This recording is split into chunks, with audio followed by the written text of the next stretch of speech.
Welcome to the big debate. I'm Sikim Gabadeli. Workers are striking, bosses are moaning. Government is caught in the middle. Every year in South Africa, we have a season of industrial action which threatens to bring our economy to a halt. We are reminded that the country loses billions and investors are scared off. Are greedy workers holding the country to ransom? Or is it the bosses who are raking in high profits and exorbitant salaries? How should government respond? With me to discuss this are National Union of Mine Workers General Secretary Frans Baleni, National Union of Metal Workers of South Africa General Secretary Ivan Jim, Joseph Matunjwa of AMCU, the Association of Mine Workers and Construction Union, private sector economist Davy Ruot of the Efficient Group, and labour economist Nal Reddy of the Alternative Information Development Centre. And in our audience, we have mine workers, metal workers, workers from other industries, shop stewards, company bosses, government officials, academics, activists, and others who are concerned about workers' rights in South Africa. Welcome to you all.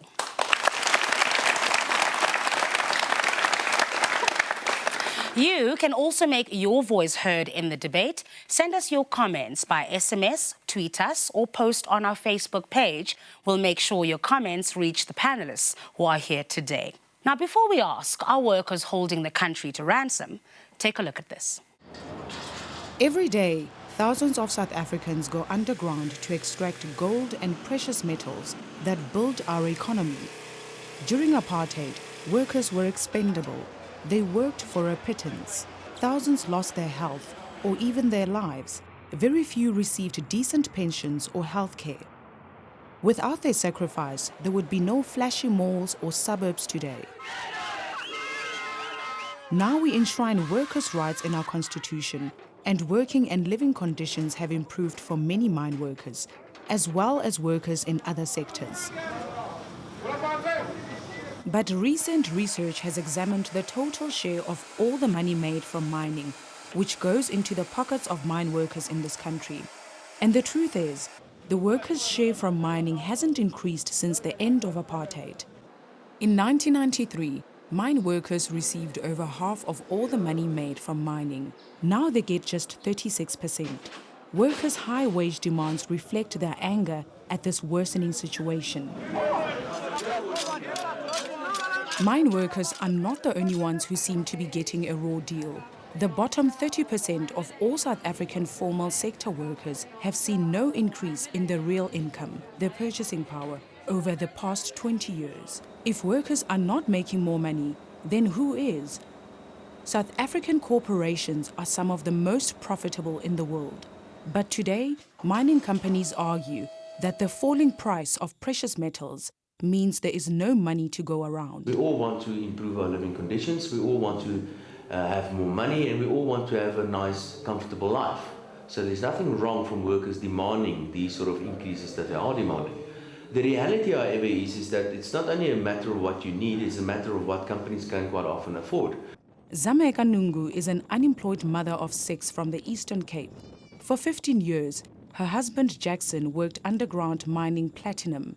His salary was around 4,000 rands a month.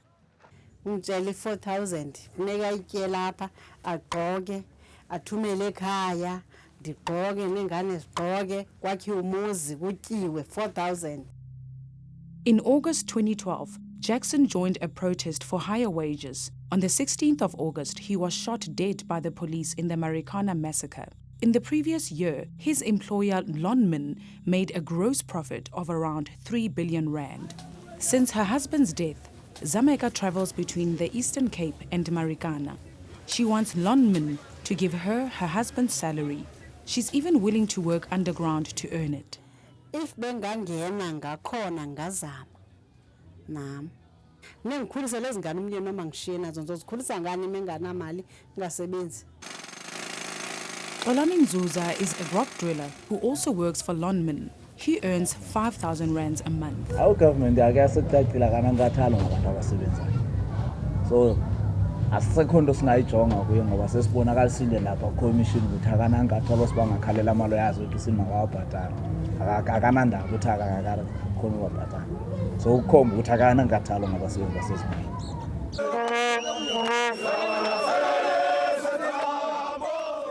Xolani and Zameka feel that their only supporters are now the trade unions. But today, our trade unions are divided, and it was militant strike action by workers in one union which preceded the Marikana massacre, in which 34 mine workers were killed. Will more strikes lead to more Marikanas? Nithi union fanele yenze lento siyifunayo. Basiba sithi sifuna imali, lo mali sifuna fanele yenze siyifumane. Ivan Jim, General Secretary of NUMSA. Do you not think that through these strikes that you are killing the golden goose that lays the eggs? Well, Tengenzuki, I think as long as capital continues to rob broad daylight the working class, the social surplus that it produces. In other words, if you buy this iPad, you must know what is its value, and you can't get it unless you actually exchange equal values. But when it comes to labor for workers, that principle doesn't apply. If workers work 7.5 hours, within 1.5 hours, a worker, according to the bosses, what is due to them is paid. The rest of other hours are basically given to the bosses for free. We call that labor surplus value. But the chair I'm sitting on, everything else that I'm wearing and the shoes are basically produced by workers.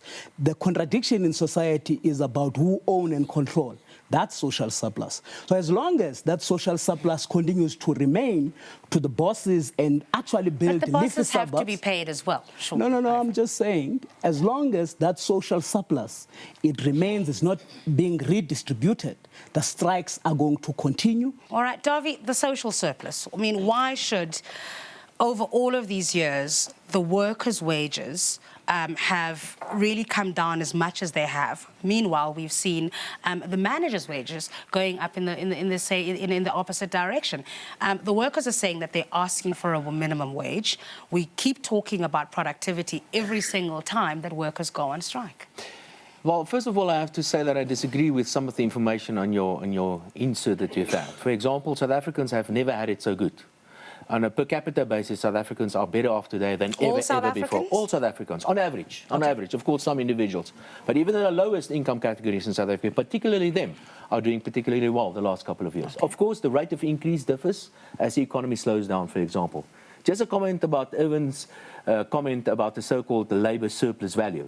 Now, that is an archaic, old piece of theory thought out by a guy called Karl Marx, which also is the biggest champion of a totally discredited ideology called communism. That's just a lot of nonsense, to put it in straight English.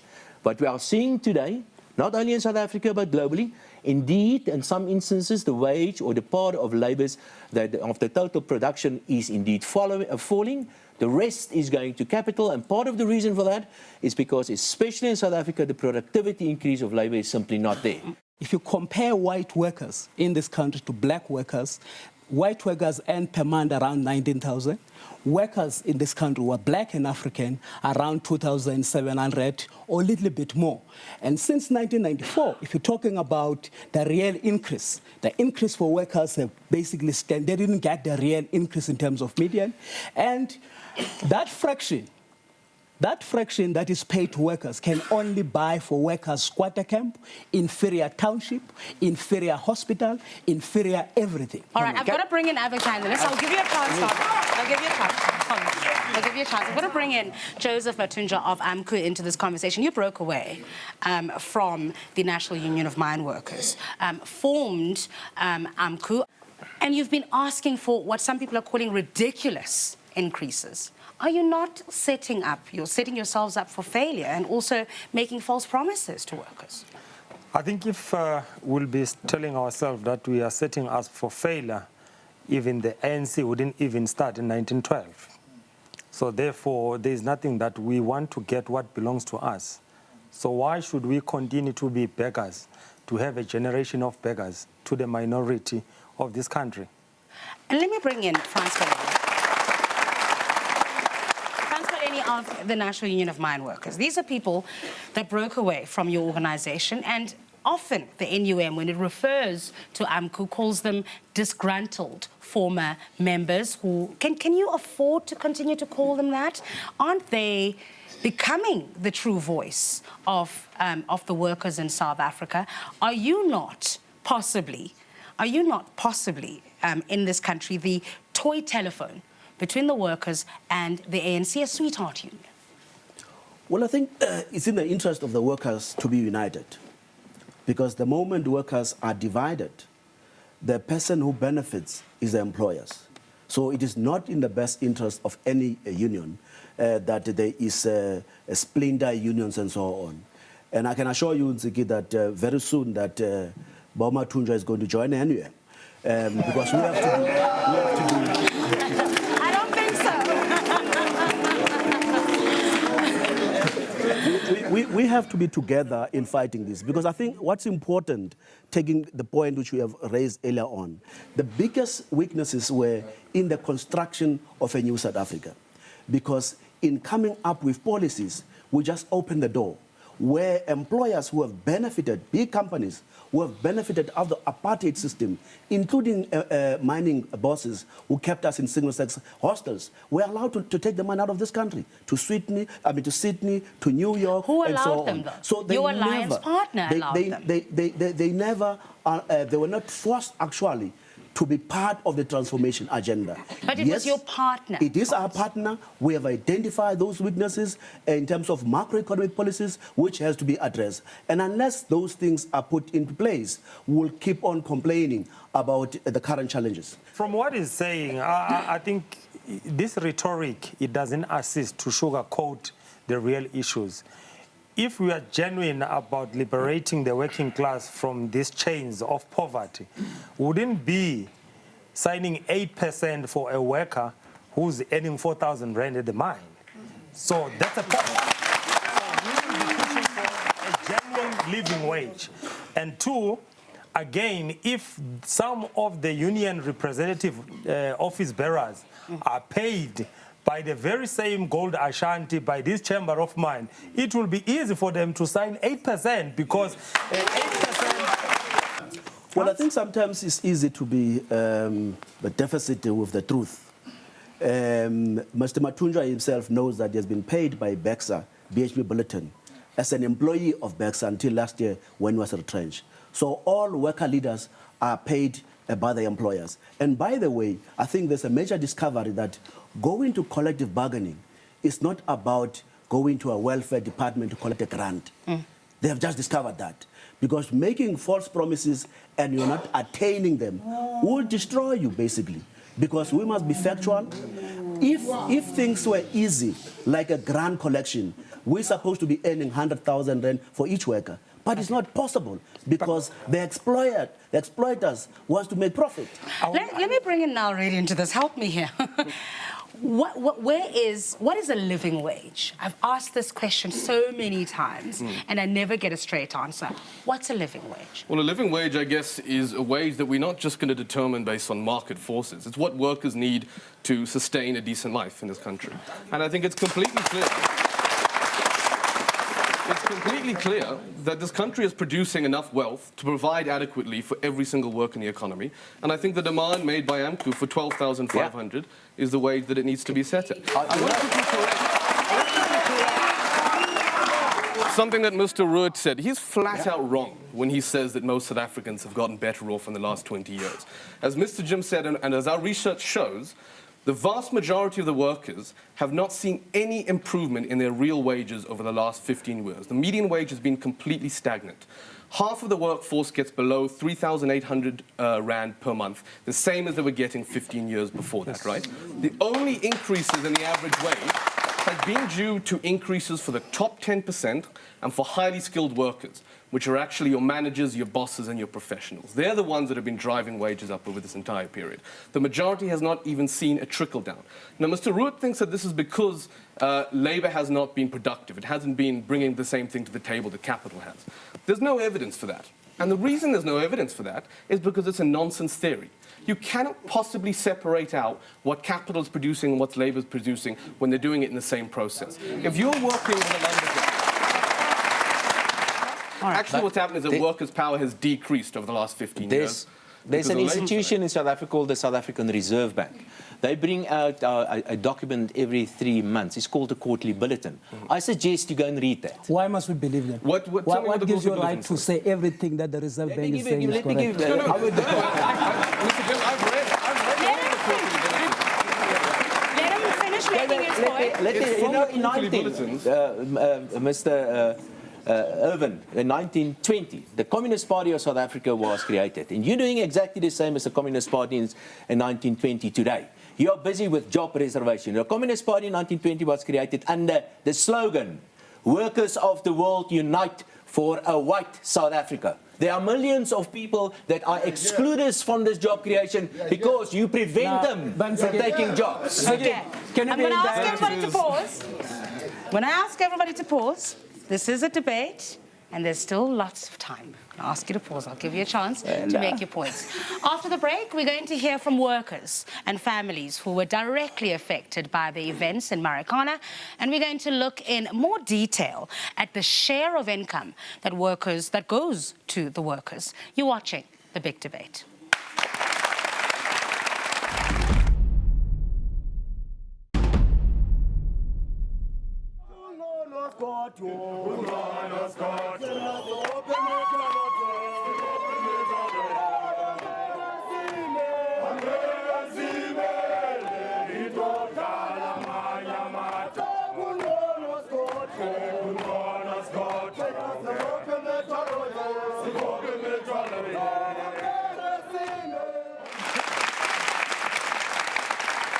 Welcome back to The Big Debate. We're discussing workers' rights, pay and industrial action. A special welcome to the community members from Marikana who have just arrived in our studio after a long bus ride. Now, on the 16th of August 2012, 34 striking mine workers were killed. Today, we have some of their family members here, and we have some workers who still work at the mine. It's time now really to hear what they have to say. And Mama mesiqale ngawe andiva ukuba ungumfelokazi ne ndicela usixelele istory sakho. Kuzameka Nongo. My mom fled. Ngaswelekelwa ngumyeni nge-16 August. Ngenxa yemali babeyifuna. Becela kumqeshi uba umqeshi bacela ngoba basebenza nzima. Umqeshi bacela uba makabenyusele imali. Umqeshi zange ayenze loo nto zange eze kubo. Wabathumelela amapolisi ukuthi mabazobabulala. Namhlanje ndikumhlolokazi. Andityi nabantwana bam. Uthi umqashi norhulumente if bebehleli apha ubuzawuthini kubo?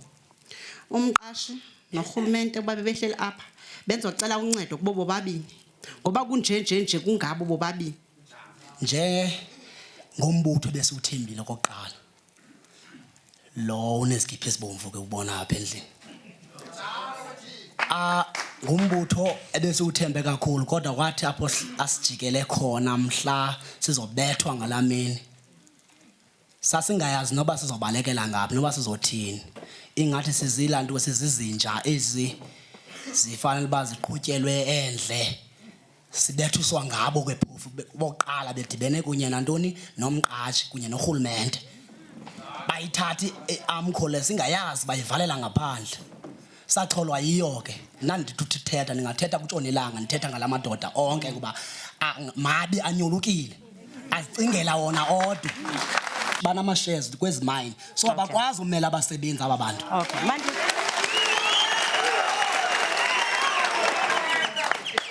let me give Franz Melanie a chance to respond to that. Umvile mos uthi ba uthini and diva inhlungu diva a lot of anger and disappointment, I think. Maybe I'm reading too much, but a little bit of disappointment in an organization that they seem to have felt was on their side. Utin. Well, firstly, everybody has a right in terms of freedom of association. A person who is not happy belonging to any union can disassociate himself and form another union. would want to wish all those who have joined the other union good luck and all the best, basically. Insofar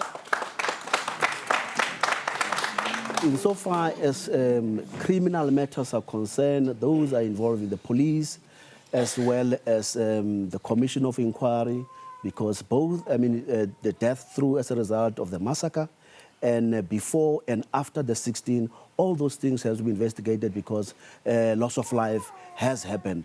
And it hurts us, it disturbs us. There is no benefits of any worker killing one another. It is merely black on black violence. People who are smiling are the employers.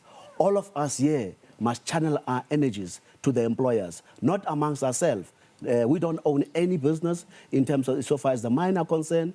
People can repeat the untruth. We have no interest in terms of stake in the mining industry. Well, France makes a very, very important point, Joseph, about who actually benefits from a workforce that is divided. Are you not playing right into the hands of employers? No, I don't think we are playing right in the hands of the employer. The problem or the challenge that we are facing is when the unions connive with the employers against the working class. That is what, especially at Marikana. It was quite evident before the Farlam Commission that NUM was writing letters to the state to unleash the soldiers to go and kill the workers at the mountain. So therefore, it's not about the unions that are divided. It's the union that sold his soul to the capitalist class. That's a very serious accusation.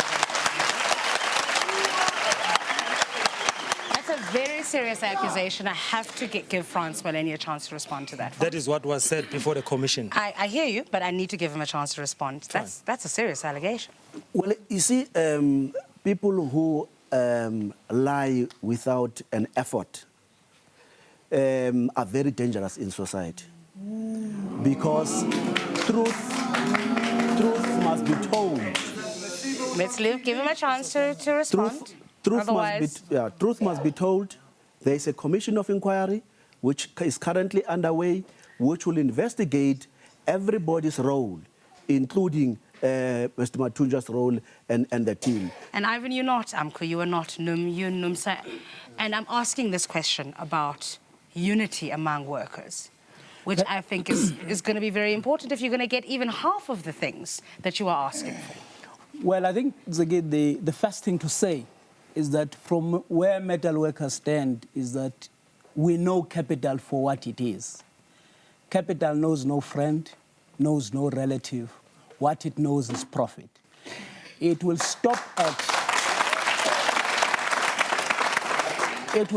at nothing in making sure that it deepens divisions within the working class. Let me tell you what I'm seeing here. What I've seen here is that we have a trade union or federation with the name of Kusatu. They are part of government. They became more interested in governing than in the workers. The result of that is that you created a vacuum. And that vacuum was picked up by AMCO, and they filled that vacuum. And what we have today, we've got trade unions trying to outdo each other in the ridiculous demands that they are making because they're not interested in the workers, they're interested in what power. About the boss's role in this? What about the CEOs of this company? What about, let's take the camera a little bit away from the workers for a second, yeah? Let's look at the role of the bosses, of the mine bosses, in actually co-opting union members and actually bringing them effectively into the the human resource departments of their own administrations. Let's not pretend that this is just about workers fighting against each other, you know? Let's remember that this is a struggle ultimately against capital, and let's remember that the mining bosses in this country have centuries of super exploitation of workers, centuries of knowledge on how to divide workers, and they've used it very effectively in this. But you can't be co-opted without actually participating in the being co-opted. That's what we need to deal with, right? They agree to be co-opted if that's in fact what actually happens. I'm not going to deny that there are faults amongst the unions for accepting this, but I'm just trying to say that we cannot pretend that the mine bosses don't have anything to blame in this. And I suppose this graph that we're looking at here explains why we need some sort of a national minimum wage. Can you just explain what that means? Wait, Dov, it's not your graph. It's Niall's graph, and then you can respond That's to right, Niall's it's graph. good, you could see it's wrong. Explain it to me. So this graph is what we talked about earlier, right? It's taken from the Stats SA labour force surveys. And what it shows is that the real wages for the vast majority of the workers, for the poorest half of the workers, were completely stagnant over the last 15 years. So this neoliberal economic system that we've had for the last 20 years has been working incredibly effectively. South African economy is hugely profitable, but this hasn't resulted in the investment and the employment creation that we've been promised. And we need to ask why that is. All right, Mike, I'll give you a chance. Darby first, and I need to grab that from you. Let me explain something to you. I've done the calculations. If you look at a mine, more than 50% than what that mine takes out of the ground, more than 50%, sometimes as much as 70% goes to the state. Through direct taxes, corporate taxes, through indirect taxes, through wages and taxes on wages, through consumption expenditure, like, for example, value-added tax, through sin taxes, and the like, and the like, and the like. If you add all of that up, more than 50% goes to the state. And of that 50%, 60% goes to social expenditure. That is on the different grants, that is on education and on health services and the like. And 100 years ago, 70% of the South African economy was mining. Today, it's 5%. I promise you, if you keep on destroying the mining industry the way you are doing it, this year it will be smaller, next year it will be smaller, and the year thereafter it will be smaller still, and we will not have a mining industry anymore. Let's give Mike a chance. We'll think about that. We'll get a response. Let's get a response from Mike. You know, if these figures are correct, then workers have been paying fees to unions for 20 years for doing nothing, which sounds like a really idiotic thing to do. So carry on paying unions. If there weren't unions, the wages would have been much lower. No. Unions would have everything they can to hold on to that. You think so? That's, first of all, so people, if you've paid unions and you haven't got ahead, then it means the union system hasn't worked. It means the labour relations and the bargaining, as he says, nothing's worked in South Africa. You've also voted for a government that's made sure that nothing's worked, although government taxes and everything.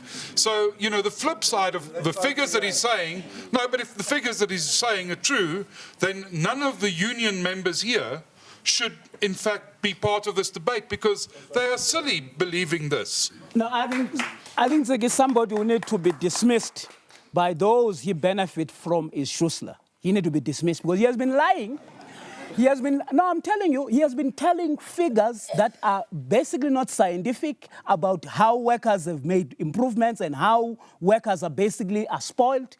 But he keeps quiet about the fact that 48 million Stefanov Investec, that's the amount of money he's getting per annum, 31.8 million by David Constable of Sasol.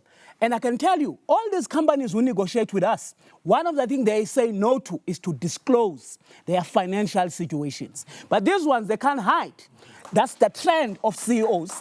They expect that the working class must continue to sit in poverty and believing, and somebody getting 48 million per annum. What's the gap between the workers and the unemployed? What's the gap? Why does that matter? It matters. It matters because you're preventing the unemployed from taking jobs. Out of 10 people are employed in this. And we need higher wages to create more employment. Ziggy, it doesn't matter. I think we must be both. No, let me tell you why it doesn't matter. The gap between ordinary workers and the CEOs of companies is 1,728 times. So the few who work in this country, the few who have got jobs which are paying them peanuts, carry the burden of the unemployed. You have been going around, and I think we need to defeat, and I think the working class must send a very clear message. The fact that now, through your own influence, promising our government lies that they must deal with organized labor is responsible for poverty, unemployment, and inequality. Yes. For information, about 12 million people in this country are in hunger. Yes. They don't have a plate of food. Yeah. In a country which is rich, which has got wealth, and you want to turn around and say, the argument that is being made is that we need to crush the working class further. No. Because, no. Nseki, this argument is about the fact that government must deal with unions so that workers who are unorganized must basically go and sell themselves, basically to prostitute themselves. When we return, we're going to look for ways of bridging the gap between workers and bosses when it comes to wage disputes. And we ask, can strikes be avoided? We're also going to look at what the future holds for trade unions in South Africa. Stay with us.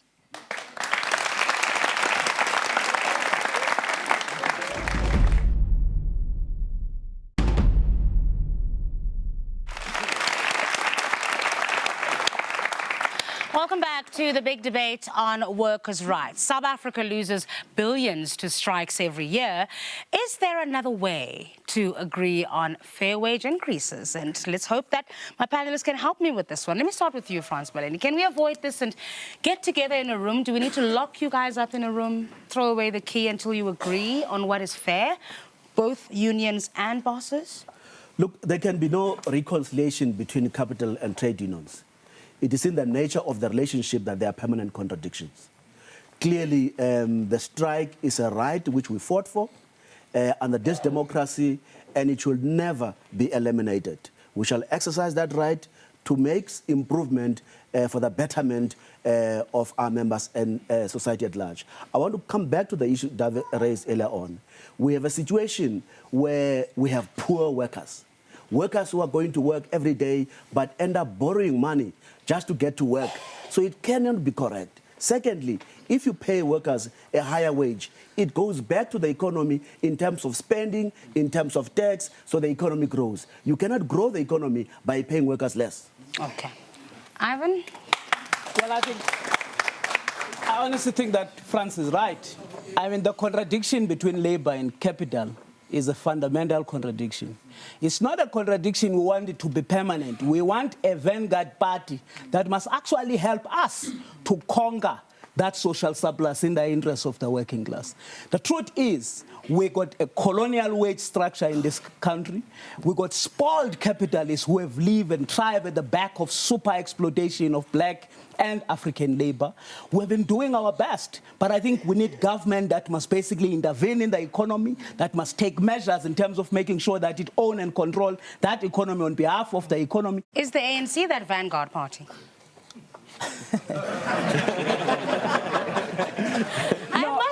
No, the African National Congress, I know, is a multi-class liberation movement. What we need the ANC to do, which it must do if it must continue to enjoy the votes of the working class, it must implement the Freedom Charter. The Freedom Charter says mineral wealth beneath the soil, banks and monopoly industries shall be transferred to the ownership of the people as a whole. Morogoro in 1969, it said that basic wealth must be restored back to the people as a whole, not to be manipulated by individuals, be they black or white. It must be about, when we champion development, we champion growth, but not just growth, then redistribution. It must be growth through redistribution, so that the state must make sure that the wealth that is being generated is basically redistributed to those who produce it. David, do you think we can avoid strikes at all, ever? We've done a couple of things that Ivan has suggested. We have Eskom belongs to the state, South African Airways belongs to the state, Lexcor belongs to the state, Airports Company belongs to the state, Centex belongs to the state. They all a disaster. All of them, without exception. But let's not get emotional. Let us realize what we have in South Africa. We have high levels of unemployment. We have high levels of poverty. We've got people that really suffer because of things that happened at Marikana. We have to be rational about these things. If we want to address unemployment and poverty in South Africa, there's only one answer. We must grow the economy. That's the only answer. For who? Through there is redistribution? No other answer. What about the suggestion of... That growth and economic growth. What about through redistribution, as he suggests? The redistribution via the fiscus. I'm a fiscal expert. I do the numbers. It is dramatic. I just told you more than 50% that they take out of the ground goes to the state, and that goes to social expenditure. If we keep on doing this, we will undermine those exact social expenditure that we need as a social safety net in this country. Is it enough, though? Do we want a society that's dependent on social grants? No, of course not. Yeah? I want everybody to be wealthy, to have a nice car, to have a nice flat, and to have a job. Yes. I want everybody to have that. And we can only achieve that through economic growth.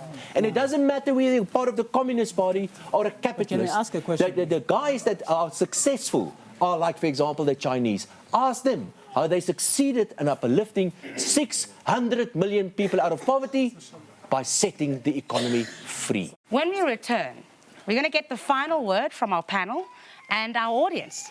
You're watching The Big Debate.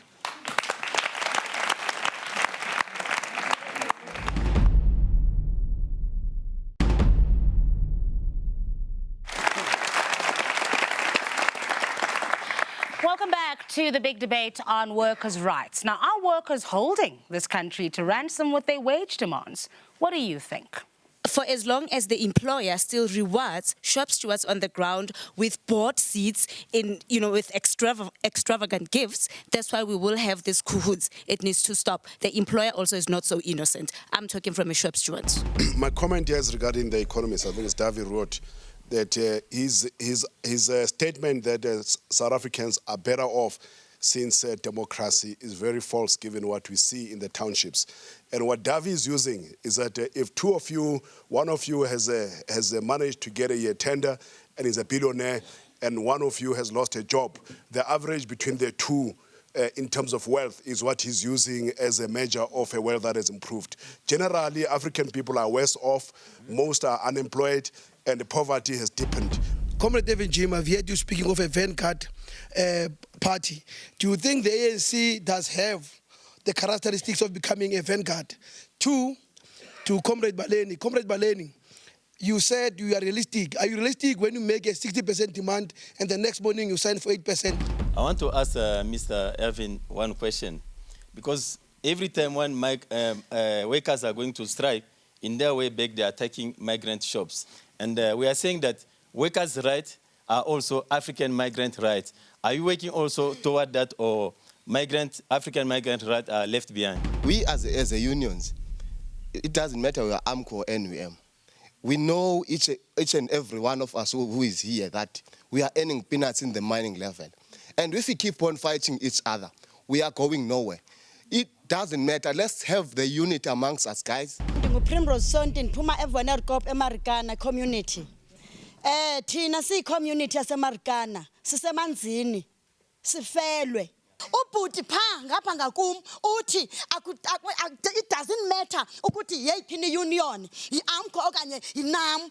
Hayibo ngoku yana bebe iNAM bebodwa kusonakala eMarikana kufa abantu abalishumi kungekafi 34 bekutheni bangayilungisi ngela xesha. Why ngoku besithi xa ninobabini manilungise lento sifele thina Marikana futhi thina community asidependi kwi-unions. Thank you. I think it's very clear from what we've witnessed here that a year after the Marikana massacre, the pain and the anger is still there. And I think our appeal to all the stakeholders, the unions involved, the government, and even the employers, is that we should all leave no stone unturned in making sure that the pain that we have witnessed today is addressed. Because if it is not, then we'll have another Marikana, that is for sure. We are maybe only addressing the issues of the shooting, but we should all know that underneath those issues were the issues of the living wage. People didn't just go to the mountain and get shot. They got shot there because they were there with certain grievances. When we, as the part of the commission, went to the hostels, I was shocked myself to see that 20 years into democracy, there are people who are expected to spend 10, 12 hours underground in difficult conditions. And from there, they then have to go and live in those filthy conditions. Comrades, I think our biggest problem is what we lost control of our union. we allowed our leaders to control us instead of us controlling our leaders. We have to begin to take control back of our unions. We have to have those workers' committees reminding our branch officials who they represent, reminding our regional leaders who they represent, and our national leaders who they represent. From 1996 to 2012, the average of black income moved from 6,000 to 24,000. However, the average of a white individual moved from 87 to 187,000. That tells a story. We have serious race inequalities in our country, and it underpins all the problems we're having. We cannot talk about economic growth if we don't address the real issues. We cannot talk about prosperous country if we don't address the real issues of the workers. Thank you. After the break, the final word from our panel.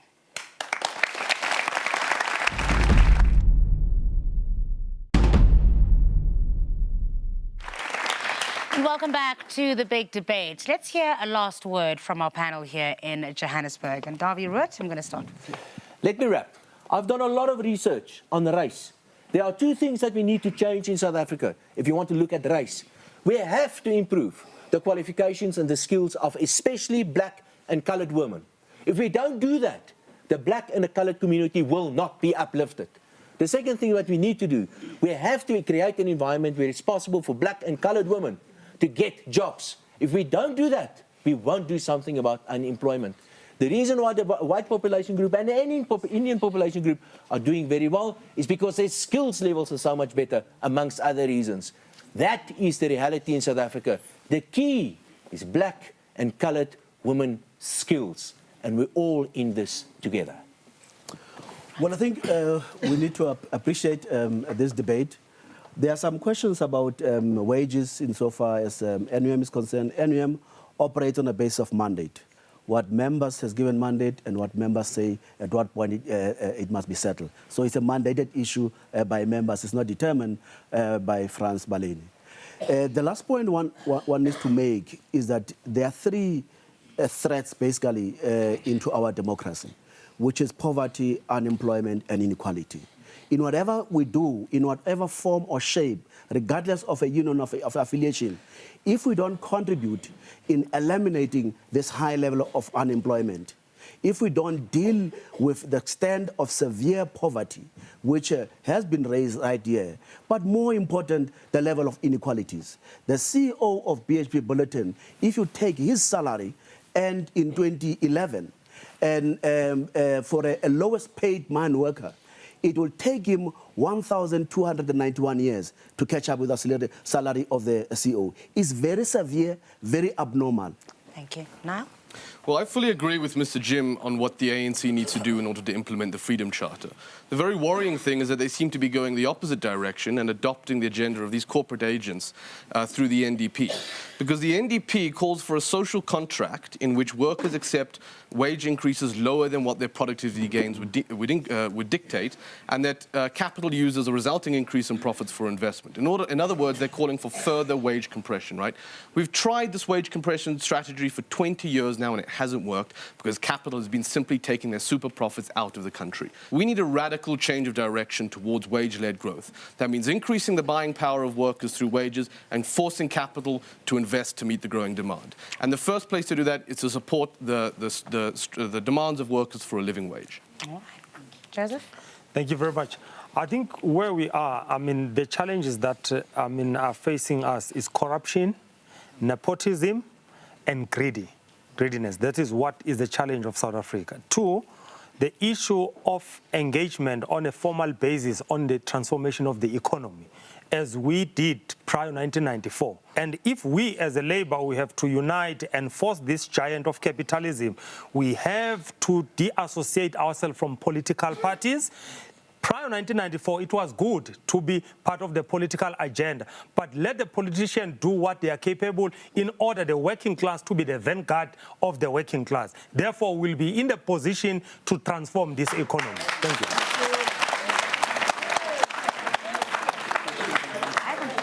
Final word. Just on the Marikana situation, Having listened here today, Franz, I think we are all confronted with a very serious reality about that community. It doesn't matter how we can explain what has happened. It doesn't matter what positions we take as trade unions that exist. But I think one of the things that has happened today, we happen to be three of us here.